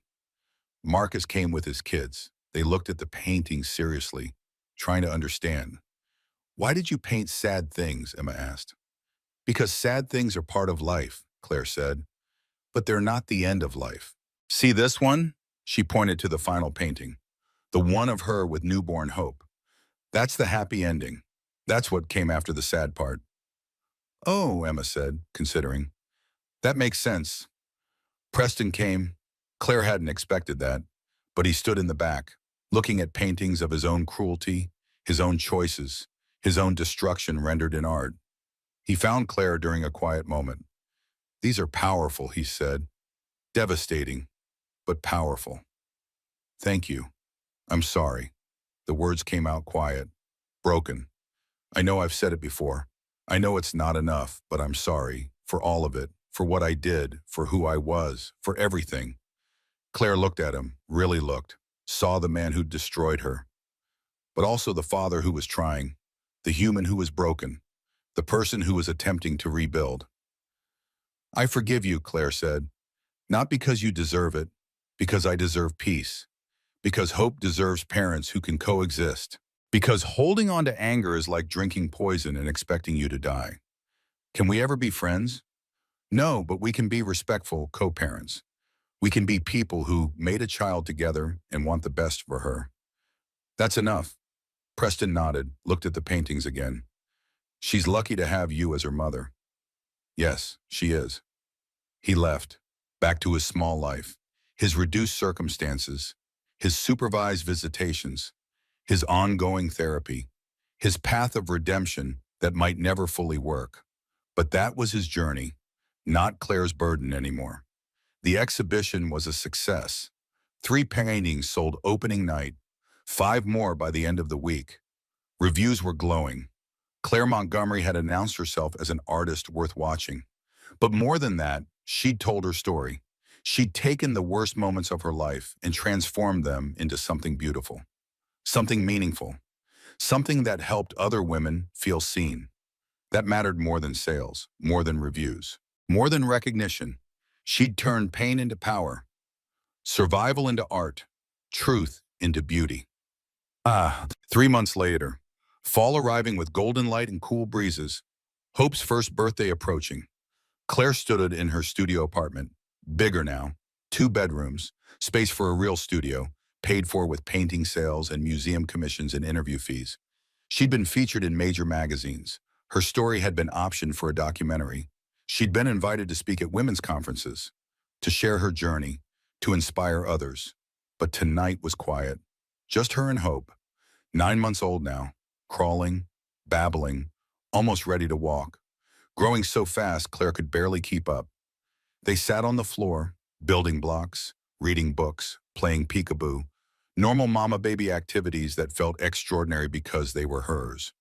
A knock at the door, Beth with takeout, Grace with dessert, Marcus with good news about a finally settled lawsuit, Trevor with flowers just because. The family she'd built, not by blood, not by marriage, by choice, by showing up, by staying. They ate dinner together, Hope in her high chair, making a mess, being completely herself, loved by everyone at the table. I have an announcement, Beth said, looking at Trevor, both of them nervous, excited. We're engaged. The table erupted. Hugs, congratulations, tears, joy. You're getting married, Claire said. When? How? Tell me everything. Next summer, small ceremony, just family and close friends. And Hope better be Flower Girl. Obviously, Hope is Flower Girl. That's not even a question. They celebrated, planned, dreamed, made toast to love that was real, to second chances, to building something new from the ruins of something broken. Later, after everyone left, Claire gave Hope a bath. That nightly ritual, splashing, giggling, baby shampoo, soft towels, then bedtime, bottle, rocking chair, lullabies, that precious window before sleep when Hope was quiet and peaceful and perfect. You know what, baby girl? Claire whispered. A year ago, I was standing in the snow, locked out, terrified, 8 months pregnant with you. I thought my life was ending. I thought I'd lost everything. Hope's eyes drooped, fighting sleep like she always did. But I hadn't lost everything. I'd lost a life that was built on lies. I'd lost a marriage that was never real. I'd lost a mansion that was never home. But I found myself. I found my voice. I found my strength. And I found you. The baby's eyes closed, opened, closed again. And tomorrow we get to wake up and do it again. Build our life, make our art, love our people, be ourselves completely, honestly, joyfully. Hope fell asleep. That complete surrender. That perfect trust. Claire carried her to the crib, tucked her in, turned on the nightlight, watched her breathe for a moment. Then she went to the window, looked out at the city, the lights, the life, the possibility. Christmas was coming again, 1 year anniversary of the worst and best night of her life. The night everything ended and everything began. She'd survived. More than survived. She'd thrived. Built a career, raised a daughter, found herself, told her truth, made art that mattered. And she'd done it all by refusing to be erased, by choosing the hard right over the easy wrong, by building her own house instead of begging to be let into someone else's. Her phone buzzed. Text from an unknown number. She almost deleted it. Then read, "Saw your museum showcase announcement. Was created incredible work. Hope is lucky to have P." Claire read it once. Felt nothing. No anger, no pain, no triumph. Just acceptance. She typed back, "Thank you. She sees you tomorrow at 3. Don't be late." That was enough. That was all the relationship they needed. Respectful co-parents. People who shared a child, nothing more. She deleted the conversation, turned off her phone, went back to the window. 1 year, one full trip around the sun. From locked door to museum showcase. From mansion to apartment. From invisible wife to recognized artist.